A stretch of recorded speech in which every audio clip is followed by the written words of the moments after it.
को भी सर बहुत बहुत धन्यवाद देना चाहती हूँ कि आपने पैक्स कंप्यूटराइजेशन किया, जिससे समिति को बहुत फायदा हो रहा है। जो काम करते हैं वो आसानी से हो जाता है। सर, मैं बांसवाड़ा जिले में एकमात्र महिला व्यवस्थापक हूँ। हमारी समिति खाद बीज का व्यवसाय करती है सर, और ऋण वितरण करती है। हमारे 395 सदस्य हैं, उनमें अभी FIG के माध्यम से सर 1,20,00,000 का लोन वितरण किया है। और जिन लोगों के फिंगर नहीं आ रहे थे, उनके मतलब जो बुजुर्ग है, बीमार है, उनके घर घर जाकर फिंगर लगाए सर। और अभी जो नैनो यूरिया के साथ में जो नैनो आ रहा है, उसका प्रचार अभी बहुत है। जोशी जी, ये नैनो देने के बाद थैली वाला यूरिया नहीं छिड़कना है। हाँ, सही है सर। किसान क्या करता है, नैनो भी छिड़क देता है। हाँ।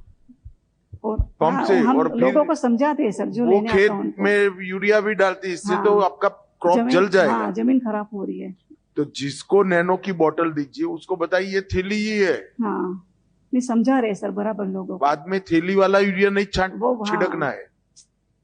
समझ रहे किसान क्या? जी सर, हाँ समझ रहे हैं। इफको की आप डीलर है, आपकी मंडली? हाँ, इफको से डायरेक्ट आता है खाद हमारे। कितना खाद बेचते हैं आप? अभी 18,000 सर निकलता है साल भर में। 18,000 यूरिया और 5,000 DAP। 5,000 DAP। जी सर। चलो, अच्छी बात है। कंप्यूटराइजेशन से फायदा हुआ है? हाँ, फायदा हुआ है सर। ऑपरेट कौन करता है? सर मैं ही करती हूँ पूरा काम। आप ही करते हैं? जी सर। आप सीख गई या पहले से? सर पहले से ही आता है मेरे को, मैं ही काम करती हूँ। है? सर मैं ही काम करती हूँ, मेरे को आता है सर। अच्छी बात है। और राजस्थान में आपकी डिस्ट्रिक्ट कोऑपरेटिव बैंक है? जी सर। इसके साथ जुड़ी हुई है? जी सर। इस संवाद श्रृंखला में आगे बढ़ते हुए अब हम आमंत्रित करते हैं खरगांव मध्य प्रदेश से वीरेंद्र चौहान जी को। सबको जय श्री राम। नमस्कार सर, मैं वीरेंद्र सिंह चौहान खरगोन डिस्ट्रिक्ट मध्य प्रदेश से हूँ। मेरी संस्था जन औषधि का कार्य करती है। मैं सर्वप्रथम बता दूं कि नरेंद्र मोदी जी और आपका बहुत धन्यवाद, जो अलग से सरकारी केंद्र सरकार द्वारा सहकारिता मंत्रालय का निर्माण कराया गया, जिसके तहत नया बायोलॉज के तहत हमारी संस्थाएं अनेक प्रकार के कार्य कर सकती है। और हमारी संस्था को बहुउद्देशीय समिति बनाने के लिए कृषकों और हमारे सभी किसान भाइयों की तरफ से और सभी समस्त स्टाफ की तरफ से बहुत बहुत धन्यवाद। मैं जन औषधि केंद्र के बारे में बात करूंगा। वैसे मेरी संस्था 0% ब्याज दर पर ऋण वितरण का कार्य करती है, जो प्रधानमंत्री जी द्वारा ब्याज अनुदान से प्राप्त होता है और मुख्यमंत्री की ब्याज अनुदान से प्राप्त होता है। 0% ब्याज दर पर खाद वितरण भी करती है, जो भी 0% ब्याज दर पर करती है। पर मैं इस समय जन औषधि की बात करने आया हूं। मेरी संस्था को नए बायोलॉज के तहत जन औषधि केंद्र प्राप्त हुआ। चालू हो गया आपका जन औषधि केंद्र? जन औषधि केंद्र चालू हो गए। 6 महीने अस्पताल से आपका पैक्स कितना दूर है? अस्पताल से करीबन 300 मीटर है। तो लोग आते हैं सस्ती दवाई लेने? जी सर। फार्मास्यूटिकल पढ़े लिखे व्यक्ति को रखने का रिक्वायरमेंट पूरा हो गया है आपका? जी। केमिस्टर रखा हुआ है, जिसने बी फार्मा करा हुआ है वो केमिस्टर स्वयं दवाइयों को। कैसा है दवाओं का फ्लो, कैसा है? बहुत वितरण होता है सर। करीबन अभी 6 महीने में करीबन 8 लाख की बिक्री कर चुके हैं। 8 लाख की बिक्री कर जी। और 10 लाख का माल अभी तक हम ला चुके हैं। और इस महीने में अभी 5 दिनों में 1 लाख का माल और आया है, वो अलग से, मतलब 11 लाख का माल अभी तक ला चुके हैं। और हमारी दवाइयों में कम से कम 50% से लेकर 90% तक, 50% से लेकर 90% तक कम बाजार की दर से कम भाव में दवाइयां मिलती है। अन्य व्यक्तियों से संपर्क कर रेगुलर दवाइयां जिन्हें लगती है, जैसे BP शुगर वगैरह, इस टाइप से दवाइयां हमने पूरे गांव में एक चिट बनाकर डाल दो कि यहाँ से लोग गए तो डायबिटीज की दवाई 20% कॉस्ट में मिल जाएगी, BP की दवाई 10% कॉस्ट में मिलती है, कफ और वायरल की दवाई 35% कॉस्ट। ये पूरा अंदर जरा सर इसका छाप कर डाल देंगे तो पॉपुलर हो जाएगा आपका। पॉम्पलेट बना के पेपरों के थ्रू घर घर पहुंचा दिया हमने। घर पे पहुंचा पेपरों से? पेपरों के थ्रू, पेपरों में हमने पॉम्पलेट बनवा दिए, पेपरों में रखवा दिया। और जब पेपर बटे तो उसके साथ घर घर बट गए। और इसके साथ माइक जो हर मतलब साप्ताहिक 1000 दिन रहता है, हार्ड वाला दिन रहता है, उस दिन हमने माइक के द्वारा ऐलान भी करवा दिया है कि हमारी संस्था द्वारा प्रधानमंत्री जन औषधि केंद्र का निर्माण किया गया है, जिसे 50% से लेकर 90% तक फुल गारंटी दवाई कि जो आप बाजार में ले रहे हो उससे कम से कम 50% सस्ती दवाई तो हमारे यहाँ है है। और उससे 90% तक की दवाई भी मिल सकती है।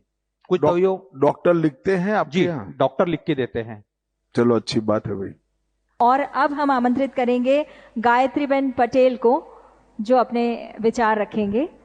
पहले तो मैं नरेंद्र मोदी जी को तहे दिल से शुक्रिया अदा करना चाहती हूँ, क्योंकि एक सहकारी मंत्रालय जो कि आपकी अध्यक्षता में जो शुरू किया है, तो उसकी वजह से जो है तो कोऑपरेटिव को एक अलग ही बूस्ट मिल गया है सर।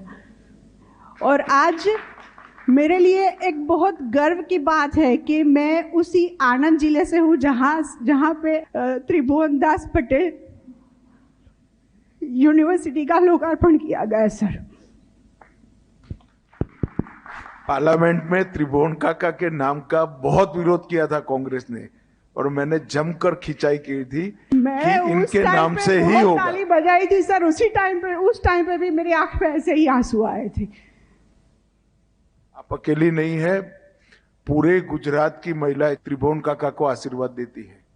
बहुत बड़ा काम हुआ है कि इनके नाम से यूनिवर्सिटी बनी है, और इन्होंने जो सच्ची कोऑपरेटिव की नींव डाली थी, इसके कारण आज गुजरात की 36 लाख महिलाएं 80,000 करोड़ का व्यापार कर रही। 80,000 करोड़। ये जो बहनें यहाँ कह रही ना 1 करोड़ का मैं दूध भरती हूँ, मैं 15 लाख का दूध भरती हूँ, 20 लाख का, ये त्रिभुवन काका न होते तो कभी न होता सर। और मैं गायत्री पटेल उसी अजरपुरा गांव से हूँ जहाँ से अमूल की पहली नींव रखी गई थी। और 1964 में जब हमारे भूतपूर्व प्रधानमंत्री श्री लाल बहादुर शास्त्री जी एक रात के लिए रुके थे, और फलस्वरूप एनडीडीबी की रचना हुई और श्वेत क्रांति की शुरुआत हुई। मेरी बात करूँ तो मैं बीकॉम ग्रेजुएट हूँ और डिप्लोमा इंफॉर्मेशन सिस्टम्स मैनेजमेंट किया है।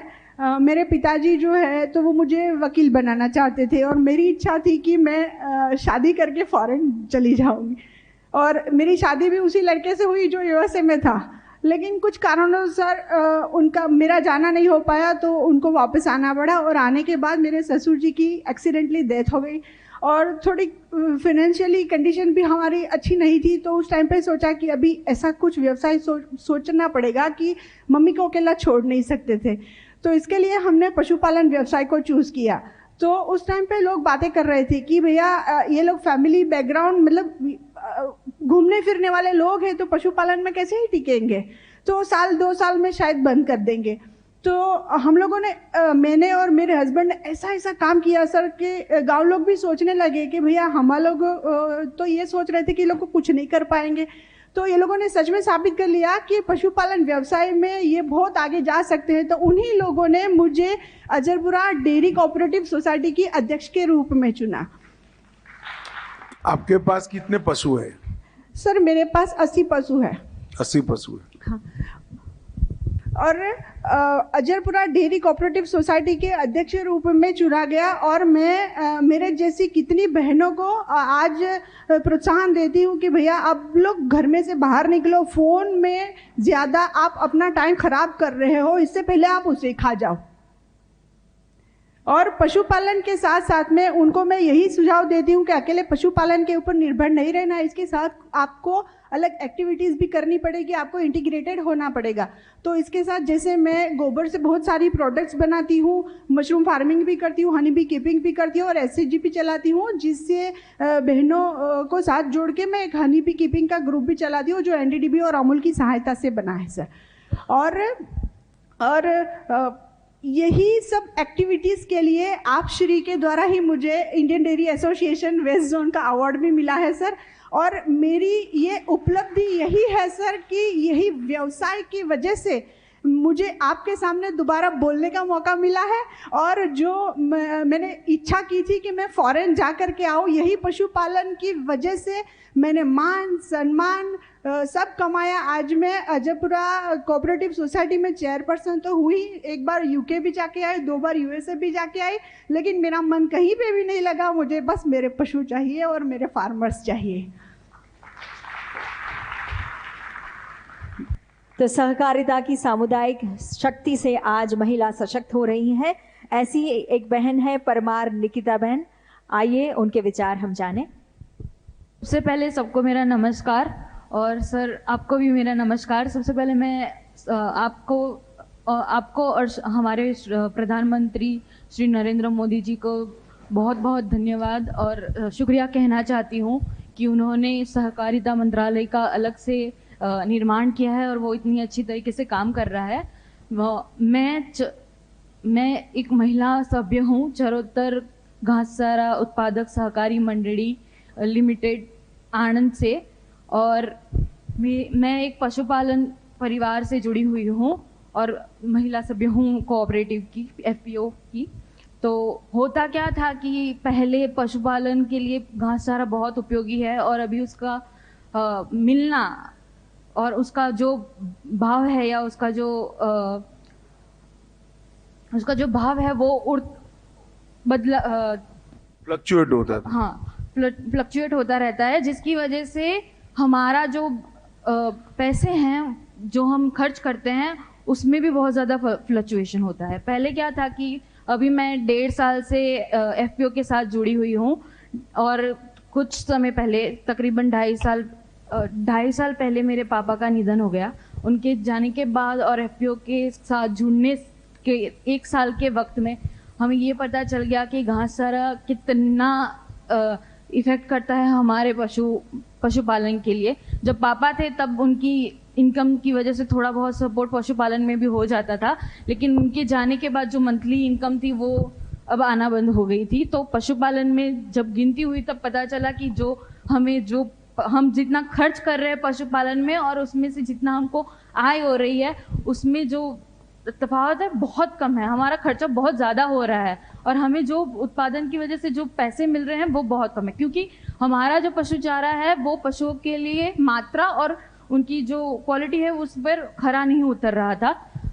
तो इसलिए जब हमको पता चला है एफपीओ के बारे में तब हम 1.5 साल पहले एफपीओ से जुड़े और एफपीओ की मदद से हमको बहुत ही अच्छे दाम में, सस्ते दाम में हमको घासचारा पशु रखे या नहीं रखे है सर? रखे है ना? हाँ है सर।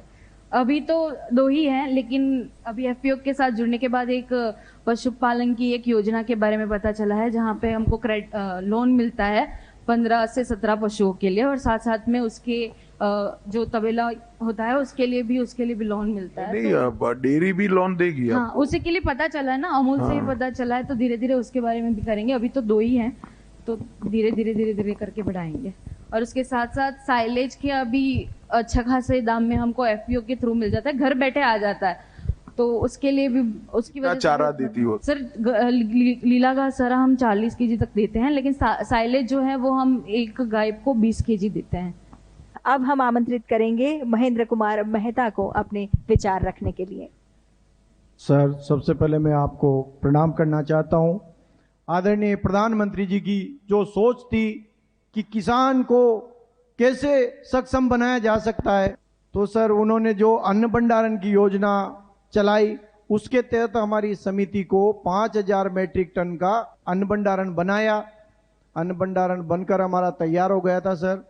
जो अभी सीजन में गेहूं की खरीद चल रही थी, गेहूं की खरीद में समर्थन मूल्य पे गेहूं की खरीद होती है सर। अनुबंध किससे किया है सर? एफसीआई को दिया है। एफसीआई को 2.5 रुपये पर बैग में दिया है सर। तो एफसीआई कितना किराया आएगा सर? 80,000 कट्टे भरे हैं अभी उन्होंने, तो 2 लाख रुपए महीना। 10 मई से भरा था सर, तो 10 मई से 90,000 रुपये तो मई का किराया जुड़ा और इस जून का 2 लाख रुपए बना है सर। तो आप सभी का बहुत बहुत धन्यवाद। हम सब ने अपने अनुभव मंत्री जी से साझा किए हैं और माननीय मंत्री जी के मार्गदर्शन में आज सहकारिता से आत्मनिर्भरता का मार्ग भारत प्रशस्त कर रहा है। आइए हम सब हृदयपूर्वक निवेदन करते हैं माननीय मंत्री जी से इस अवसर पर हमारा मार्गदर्शन करें। मेरा आप सभी से 2 ही निवेदन है। त्रिभुवन काका के नाम से त्रिभुवन सहकारिता यूनिवर्सिटी का शिलान्यास हुआ है। इस सहकारिता यूनिवर्सिटी का नाम त्रिभुवन काका के नाम पर इसलिए रखा था कि आज देश भर में मैं जाता हूं, हर जगह पे, चाहे कर्नाटक हो, चाहे उत्तर प्रदेश हो, चाहे हरियाणा हो, चाहे महाराष्ट्र हो, चाहे बंगाल हो, छोटी छोटी गरीब परिवार की महिलाओं ने आत्मनिर्भर होकर अपने बच्चों को बहुत पढ़ाया लिखाया, आगे बढ़े हैं। कई जगह पे गुजरात जैसे राज्य में जहां कोऑपरेटिव एस्टेब्लिश हो गई, वहां 1-1 करोड़ रुपया की कमाई होती। ये मूल विचार जो था वो त्रिभुवन भाई पटेल का था। और वो व्यक्ति ने अपने जीवन में अपने नाम के लिए कुछ नहीं कहा। इतना बड़ा काम करने वाला व्यक्ति, जब मैं पार्लियामेंट में उनका नाम बोला तो देश भर में ये सवाल था कि ये कौन है। एक महीने में सभी लोग सोचते हैं कि ये बुरी बात है,